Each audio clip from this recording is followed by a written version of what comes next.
தினமலர் நேயர்கள் அனைவருக்கும் வணக்கம். இன்னைக்கு நம்ம கூட யார் இருக்கா அப்படின்னா பயாஸ்கோப்போடைய டைரக்டர் சங்ககிரி ராஜ்குமார் தான் இருக்காங்க. வணக்கம் சார், எப்படி இருக்கீங்க? வணக்கங்க. ரொம்ப நல்லா இருக்கேன். பயாஸ்கோப் சினிமாவோடைய சார்ந்த ஒரு பெயர். ஆமா. அதுக்குள்ள ஒரு சினிமாவை பத்தின ஒரு கதை. ஆமா. The story of the story.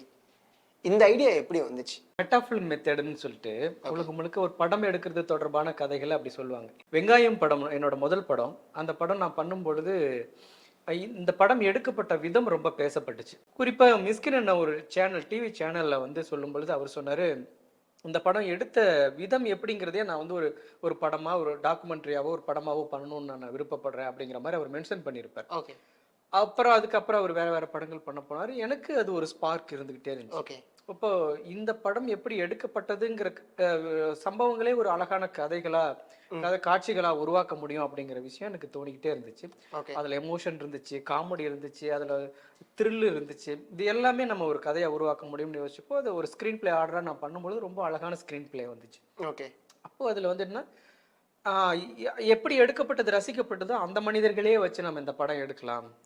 இதுக்குன்னு திரும்ப ஒரு ஆர்டிஸ்டை கொண்டு போகாம ஒரு இன்னசென்ட் பீப்புள் இருந்தா எப்படி இருக்கும்? ஒரு கிராமத்துல இருக்கக்கூடிய ஒரு கேமரா பார்த்தாலே பயப்படக்கூடிய, ஒரு பாஸ்போர்ட் சைஸ் எடுக்கிறதுக்கு ஒரு கேமரா கொண்டு போயினாலே உங்களுக்கு ஒரு ஷிவரிங்கா ஃபீல் பண்ணக்கூடிய ஒரு வில்லேஜ் பீப்புள் வந்து ஒரு மூவி கேமராவை எடுத்துட்டு வந்து ஸ்டார்ட் கேமரா ஆக்ஷன் சொன்னா எப்படி இருக்கும் அப்படிங்கிற மாதிரியான ஒரு விஷயம் தான் இந்த படம் எடுத்தோம். ஒரு மிகப்பெரிய சேலஞ்ச் என்னன்னா, இதுல நடிச்சிருக்கவங்க எல்லாருமே திரைசாரா ஒருத்தாங்க. ஸோ அவங்கள நம்ம இங்கே அழைச்சிட்டு வந்து ஃபர்ஸ்ட் ட்ரெயின் பண்ணுறதை தாண்டி எக்யூப்பை ஹேண்டில் பண்ண வைக்கிறதுங்கிறது சாதாரணமான ஒரு விஷயம் தான். அதுக்கான ப்ராசஸ் வந்து எவ்வளோ நாள் போணுச்சு? நான் வெங்காயம் படம் எடுக்கும் பொழுது அந்த ட்ரைனிங் அவங்களுக்கு கிடைச்சிருச்சதுனால எனக்கு இந்த படத்துல அது கொஞ்சம் ஈஸியா இருந்ததுனால ஏற்கனவே அவங்களுக்கு அறிமுகமா இருந்தது. அப்போ அந்த புதுசா அறிமுகமாகும் பொழுது ஏற்பட்ட சம்பவங்கள் தான் சுவாரஸ்யமா இருந்ததுனால அதை எல்லாத்தையுமே ரீக்ரியேட் பண்ண நான். அவங்க ஃபர்ஸ்ட் கேமராவை பார்க்கும்போது எப்படி பார்த்தாங்க, அது எப்படி ஹேண்டில் பண்ணாங்க, ஒரு ட்ராலிய லைட்டை ஒரு கிரேனை அவங்க எப்படி அப்ரோச் பண்ணாங்க, அவங்களோட பார்வை அது மேல எப்படி இருந்துச்சு, இந்த வார்த்தைகள் நம்ம சினிமா ஸ்லாங்லாம் அவங்களுக்கு எப்படி இருந்துச்சு, இதெல்லாம் தான் சுவாரஸ்யமா கதையா இருந்ததுனால திரும்ப இதெல்லாம் அது அப்படியே எனக்கு மனசுல பதிஞ்சிருந்ததெல்லாம் திரும்ப நம்ம ஸ்கிரிப்டா எழுதி அதை நம்ம வந்து திரும்ப இந்த படத்துல பயன்படுத்தும் போது பயங்கரமான ஜாலியான ஃபன்னான படமா மாறிச்சது. இப்ப தமிழ் படம் எல்லாம் பாத்தீங்களா, அது மாதிரியான ஒரு சினிமா பார்த்தனா ஒரு ஜாலியா சிரிச்சுக்கிட்டே நீங்க பார்க்கக்கூடிய ஒரு படம். Okay okay. அப்படி எடுக்கிறதுக்கான காரணம் அந்த படத்துல இவங்க என்னென்னலாம் பண்ணாங்களோ அதெல்லாம் அங்க காட்சியா மாறும்போது ஆட்டோமேட்டிக்கா ஆடியன்ஸ் வந்து சிரிக்கக்கூடிய சம்பவங்கள்லாம் மாறி இருக்கு. அப்போ நான் ஃபர்ஸ்ட் போய் அப்ரோச் பண்ண ஒருத்தர் என்ன மிகப்பெரிய ஒரு ஜாம்பவான், அவரோட பெயரை குறிப்பிடுறது இந்த சூழல்ல செஞ்சார். இந்த அப்ரோச்சை வந்து அவரால் உள்வாங்கிக்க முடியலையா என்னன்னு தெரியல, பயங்கரமான நெகட்டிவை பேசி அதை வந்து ஒரு பயங்கரமான ஒரு மாதிரி மூட் அவுட் பண்ணிட்டார். இதெல்லாம் ஒரு படமே இல்லைங்கிற மாதிரி பேசிட்டார். இப்படிலாம் ஒரு படம், நான் இப்படிலாம் படமே எடுக்கக்கூடாது, இது ஒரு படமே கிடையாதுங்கிற அளவுக்கு பேசின அவரு என்ன நடந்துச்சுன்னா, இந்த படத்துக்கு ஒரு முக்கியமான அவார்டு அவர் தான் ஜூரியா வந்து கொடுக்கறதுக்காக இருந்துச்சு. ரிலீஸ் ஆனதுக்கு அப்புறம், ரிலீஸ்க்கு முன்னாடி அவர்கிட்ட காமிச்சு அந்த படத்தை வந்து அவ்வளோ நெகட்டிவா பேசின அதே இயக்குனர் திரும்ப இந்த படம் வெளியான பிறகு மக்களால் பாராட்டப்பட்டு பல்வேறு நாடுகள்ல விருதுகள் வாங்கினப்போ அவர் வந்து அவரும் ஒரு விருதை வழங்கக்கூடிய இடத்துல வந்து நின்னார். அது யாருன்னு சொல்றது அவருடைய புகழுக்கும் அவரை வந்து நம்ம இப்போதைய சூழல்ல வந்து நம்ம அவர் கலங்கப்படுத்துற மாதிரி இருக்கும், அது வந்து சொல்லக்கூடாது. அதெல்லாம் சொல்லியிருந்தா இதுல ரொம்ப ரொம்ப இந்த படத்துக்கான ரொம்ப எமோஷனலான வேல்யூபிளான இடம் தான். ஏன்னா நாங்கள் அந்த படத்தை நாங்களே உருவாக்கி கஷ்டப்பட்டு கிராமத்து மக்களை காட்டு ஊட்டு நகையெல்லாம் அடமானம் வச்சு ஒரு படம் எடுத்துட்டு வரும்பொழுது இதெல்லாம் படமே இல்லை அப்படின்னு சொல்லும்போது ஒரு கிரியேட்டரோட மனநிலை எப்படி இருக்குங்கிறது அது மிக முக்கியமான மூமெண்ட் அது. கண்டிப்பா கண்டிப்பா. ஆனாலும் அதை யாரையும் நம்ம நோக்கடிக்க வேணான்ட்டு அதை தவிர்த்தோம். இந்த படத்துடைய ஆரம்பத்துல இந்த ட்ரீசர் பார்க்கும்போது ஒரு கதை அதுதான் படமாவே தெரிஞ்சிச்சு. ஒரு குருவி வந்து தன்னுடைய கூட அங்க வச்சிருக்கோம். அந்த கதையை நம்ம பார்க்கும்போது ஓவரால் கதை இதுதான்ப்பா, இதுக்குள்ளதான் எங்களோட படமே இருக்கு. இந்த ஐடியா எப்படி வந்துச்சு? மோட்டிவேஷனல் மூவி தாங்க. நீ அதுக்கான ஜானர் ஒரே ஒண்ணுதான், ஆனா நீங்க வேற களம் எடுத்துக்கலாம். ஒருத்தர் ரொம்ப படிக்கிறதுக்காக ஸ்ட்ரகிள் பண்றான், அவனுக்கான பொருளாதார சூழல் செட் ஆகல, ஆனா ஒருத்தர் ரொம்ப கஷ்டப்பட்டு அச்சீவ் பண்ணி அவர் ஐஏஎஸ் ஆனான் அப்படின்னா 12th ஃபெயில். இதை வந்து மோட்டிவேஷனல் மூவி. அந்த மாதிரி நிறைய இப்ப நம்ம கண்ணா மாதிரி கிரிக்கெட் விளையாடணும்னு நினைச்சாங்க, அவங்களுக்கு அது வந்து சாத்தியப்படாத சூழல்ல பிறந்து வளர்ந்தாங்க, ஆனா அது எப்படி அச்சீவ் பண்ணாங்க, இப்படி ஒரு மோட்டிவேஷனலான ஒரு கான்செப்ட் இருக்கு இல்லைங்களா, அது வேர்ல்டு வைடு வந்து எல்லாரோடையும் கனெக்ட் ஆகும். ஏன்னா எல்லாருமே ஒரு விஷயத்தை அடையிறதுக்காக ஒரு ஒரு பந்தயத்துல ஓடிக்கிட்டு இருக்கவங்க தான். தொழிலையா இருக்கட்டும், கல்வியிலையா இருக்கட்டும், அல்லது வேலை வாய்ப்புலையா இருக்கட்டும், பர்சனலா நான் எனக்கு ஒரு வீடு கட்டணும், நான் இந்த வண்டி வாங்க, ஏதோ ஒரு மோட்டிவேஷன் வச்சுட்டு ஒரு எய்மை வச்சுட்டு தான் ஓடிட்டு இருக்கோம். அப்போ அதை அடையறதுக்கு பெரிய சவால், எல்லா பாதையிலுமே பெரிய தடைகள் இருக்கும்.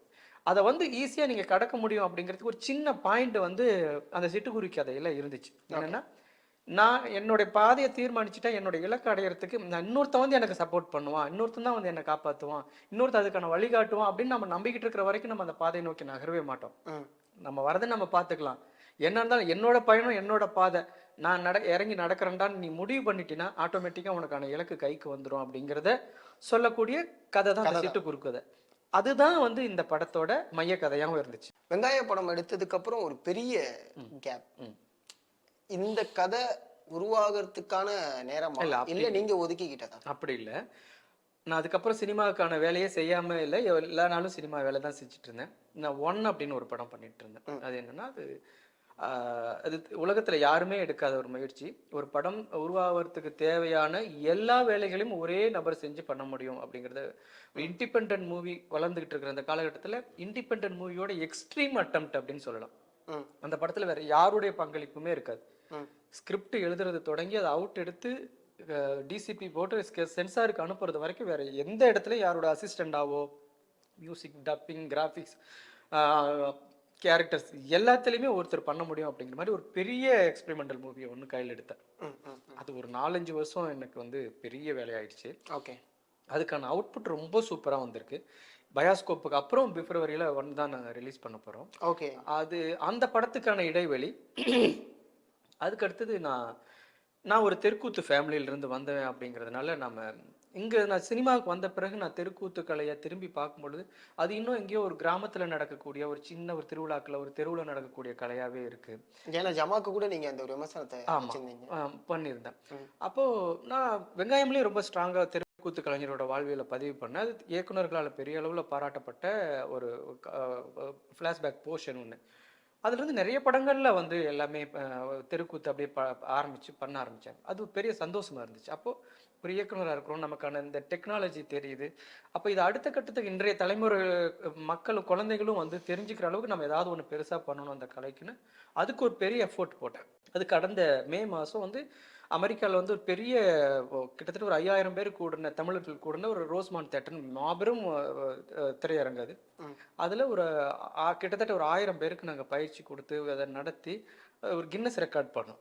இந்த மாதிரி நம்ம கலை சார்ந்து இயங்கிக்கிட்டே தான் இருந்தோம். வர்த்தகமா ஒரு படம் பார்க்கும்போது அந்த படத்துடைய வர்த்தகம் எந்த அளவுல இருக்கு, அந்த படம் வர்த்தக ரீதியா வெற்றி அடைஞ்சிச்சா, இதை நீங்க எப்படி பாக்குறீங்க? இங்க 2 விதமான படங்கள் இருக்கு, 2 விதமான கிரியேட்டர்ஸ் இருக்காங்க. ஒன்று சினிமாவை கலையாகவும் அதை வந்து ஒரு படைப்பாகவும் பார்க்கக்கூடிய ஒரு கிரியேட்டர்ஸ் ப்ளஸ் ப்ரொடியூசர்ஸ் இருக்காங்க. இல்லை இது வியாபாரம், நான் வந்து ஏதோ ஒரு வியாபாரம் பண்ண, ஏதோ நான் என்னுடைய சர்வைவலுக்காக நான் ஏதோ ஒரு தொழில் பண்ணணும், நான் வந்து பிஸ்னஸ் பண்ணலாம், அல்லது வந்து நான் ஐடி கம்பெனியில் வேலை செய்யலாம், ஏதோ ஒன்று பண்ணணும். அதே மாதிரி நான் சினிமாவுக்கு வரேன், நான் இவ்வளோ போட்டேன்னா 1 கோடி ரூபா போட்டேன்னா நான் 2 கோடி ரூபாய் எடுக்கணும், இது எனக்கு ஒரு தொழில். இல்லை அல்லது வந்து நான் 1 கோடி ரூபா போடுற ப்ரொடியூசருக்கு நான் 2 கோடி ரூபாய் சம்பாரிச்சு கொடுக்குற கதையை எழுதணும், இது என்னுடைய தொழில் நினச்சிட்டு வர கிரியேட்டர்ஸ் வேறு. நாம சினிமாவுக்கு வந்திருக்கோம், நம்மளை வந்து ஒரு 200 பேர் வந்து திரையரங்கில் வந்து உட்காந்து நம்மளோட படைப்பை பார்க்குறான்னா அவனுடைய சிந்தையில நாம் அவனோட இதை எங்கேயாவது நம்ம டச் பண்ணணும், அவனோட லைஃப்ல சின்ன ஒரு புள்ளியாக நம்ம வந்து அவனோட பார்த்து நம்ம வந்து ஷேக் பண்ணணும், ஏதோ ஒன்று வந்து அப்படி மக்களோட வாழ்க்கையை பிரதிபலிக்கணும்னு வர கிரியேட்டர்ஸ் வேற. இந்த மாதிரி ஒரு மாற்று சினிமா பண்ணணும், நல்ல படம் பண்ணுங்கிறவங்க பெருசா வியாபாரத்தை பத்தி கவலைப்படாம தான் சினிமாக்குள்ள வராங்க. ஒரு படம் 2 படம் கஷ்டப்பட்டு பண்ணிடுறாங்க, திரும்ப ஒரு பெரிய ஸ்ட்ரகிளை தான் ஃபேஸ் பண்ண வேண்டியதாக இருக்கு. அப்போ என்னென்ன எனக்கே அது நான் ஃபேஸ் பண்ணேன்.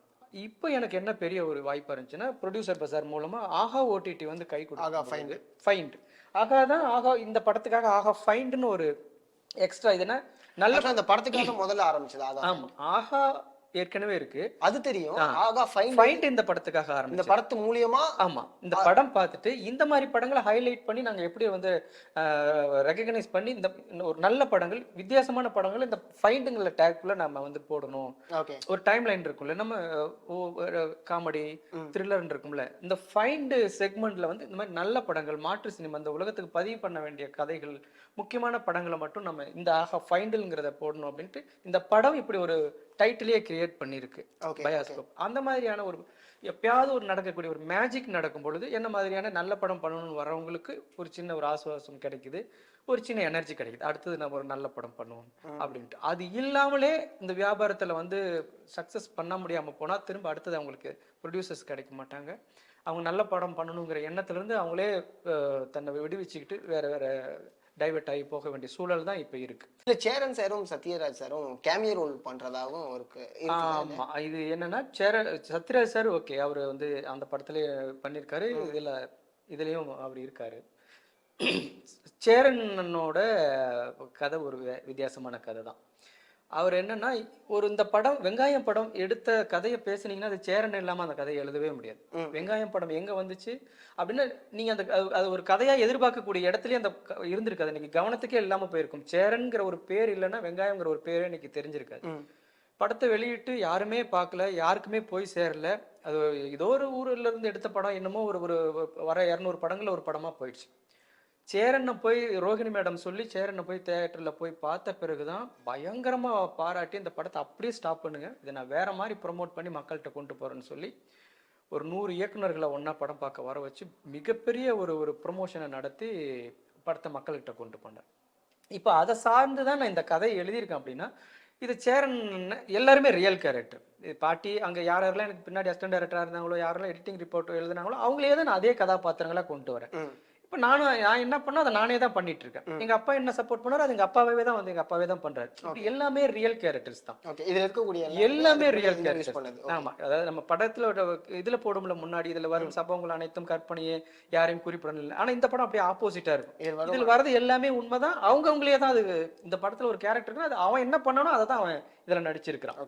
இப்போ அப்படி சேரன் விட்டுட்டு நான் எப்படி இந்த படம் பண்ண முடியும்? அப்போ நான் போயிட்டு சரி இவர்கிட்டே கேட்போம் அப்படின்ட்டு நான் போனா அவர் பயங்கரமாக டென்ஷன் ஆகிட்டார்.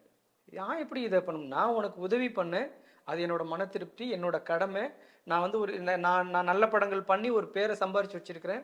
எனக்கு பின்னாடி ஒருத்தர் நல்ல படம் பண்ணிட்டு வரான், அவனுக்கு அந்த ஒரு ரெகக்னைசேஷன் கிடைக்கலன்னா என்னோட பேரை பயன்படுத்தி நான் வந்து அந்த படத்துக்கு ஒரு அடையாளம் கொடுத்தேன். அது என்னோட மன திருப்திக்கு பண்ணேன்.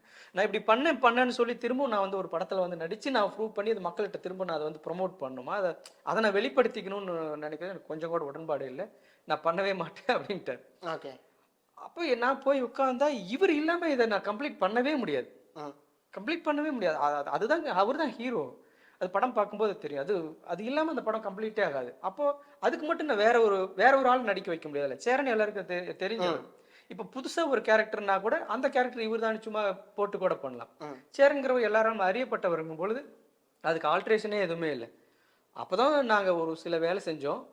என்ன பண்ணோம்னா என்னென்னலாம் அவர்கிட்ட இருந்து எனக்கு வேணும், என்னென்ன மாதிரியான ஷார்ட்ஸ் வேணும், என்னென்ன மாதிரி காட்சிகள் வேணும்னு சொல்லிட்டு அவர் வேற ஒரு இதுக்கு இன்வைட் பண்ற மாதிரி இன்வைட் பண்ணி நாங்கள் அந்த சூழலை நாங்களா அங்கே நிஜமாக ஏற்கனவே ஒரு படத்துல இந்த சீன் வந்திருக்கு. நிஜமாலுமே நாங்கள் அவர் அங்கே உட்காரணும், அங்கே பேசணுங்கிற மாதிரியான நிஜமாலுமான ஈவெண்ட் மாதிரி நாங்கள் கிரியேட் பண்ணி அவருக்கே தெரியாமல் ஷூட் பண்ணிட்டோம் நாங்கள். அவருக்கு அந்த படத்தில் நடிச்சது அவருக்கு உடன்பாடு இல்லைன்னு சொல்லிட்டாரு. ஆனாலும் என்னால் விட முடியாது, அவர் அந்த படத்தில் பதிவாகணும். இது எங்கேயாவது இன்னொரு 10 வருஷம் கழிச்சு பார்த்தாலும் இந்த முகம் தான் இந்த வெங்காயம் படத்தை காப்பாத்துச்சுன்னு நான் பதிவு பண்ணி ஆகணும். அவர் மறுபடியும் திட்டுவார், கோச்சுக்குவார், அவர் என்ன வேணாலும் பிரச்சனை கூட பண்ணிட்டோம். நான் பதிவு பண்ணுறது என்னோட கடமை. அது எப்படியான பதிவு பண்ணியாச்சு. ரொம்ப சூப்பராகவும் அது கனெக்ட் ஆயிடுச்சு. ரொம்ப அழகா வந்திருக்கு. அது நடிச்சிருந்தா கூட அவ்வளவு இயல்பா இருக்காது. ஏன்னா இது இயல்பா எடுக்கக்கூடிய படம் இல்லைங்களா. அது தெரிஞ்சு நடிச்சிருந்தா சொல்றேன். நம்ம நடிக்கிறோம்னு நினைச்சு தெரிஞ்சிருந்தா கூட சின்ன ஒரு ஆர்டிபிஷியல் வந்திருக்கும். அப்படி இயல்பா நாங்க அது ஒரு கிரிட்டிக்கலா ரொம்ப டெக்னிக்கா எடுத்தோம். அந்த சீன்ஸ் ஃபுல்லாவே ரொம்ப அழகா அது படத்துல கன்வே ஆயிருக்கு. எண்ட் ஆஃப் த டே படம் நல்லபடியா, ஏன்னா எல்லாருமே பார்க்கக்கூடிய ஒரு வார்த்தையை முன்னாடி வச்சுட்டு அதுக்கு பின்னாடி நீங்க சுமந்த பல கஷ்டங்களை முன்னாடி வச்சிருக்கீங்க. அப்படி இல்லை, நமக்கு தெரியும்ல, நம்ம ஒரு படம் பண்ணும் பொழுது எந்தெந்த விஷயங்கள் நாம எங்கேஜ் ஆகிறோமோ அதெல்லாம் ஆடியன்ஸ் ஆகிறானான்னு நமக்கு ஒரு சின்ன எக்ஸ்பீரியன்ஸ். இப்போ இதுல எதெல்லாம் சொன்னா ஆடியன்ஸ் புதுசா இருக்கும். இப்போ ஆஹா ஓடிடியில் உங்க படம் பார்த்துட்டு அவங்க சொன்ன ஒரு கமெண்ட், இது டோட்டலா நாங்க இது வரைக்கும் சினிமா பார்த்ததுக்கு இந்த எக்ஸ்பீரியன்ஸ் எங்களுக்கு புதுசா இருந்துச்சு. இந்த உட்காந்து ஒரு சீட்ல உட்காந்து பார்க்கும்போது நம்ம இன்புட் நமக்குள்ள ஒண்ணு இருக்கும்ல, அந்த ப்ராசஸிங்கே எங்களுக்கு ஒரு மாதிரி புதுசா நாங்க ஃபீல் பண்ணோம் அப்படின்னு. அதை நிறைய டைரக்டர்ஸும் சொன்னாங்க. இந்த ஒரு எக்ஸ்பீரியன்ஸே ஒரு மாதிரி எங்களுக்கு டிஃப்ரெண்டா இருந்துச்சுன்னு. அந்த எக்ஸ்பீரியன்ஸை ரசிச்சு பார்த்துட்டாங்கன்னா அவங்க வந்து அவ்வளோ என்ஜாய் பண்ணுவாங்கிறது தான் இதுல ஒரு ஹைலைட். சூப்பர், ரொம்ப நன்றி உங்களோட நேரத்தை எங்களுக்கு ஒதுக்குனீங்க. ஜனவரி 3 பயாஸ்கோப் தியேட்டர் ரிலீஸ் ஆகுது, எல்லாரும் போய் பாருங்க. உங்களோட நேரத்துக்கு நன்றி சார். ரொம்ப நன்றி.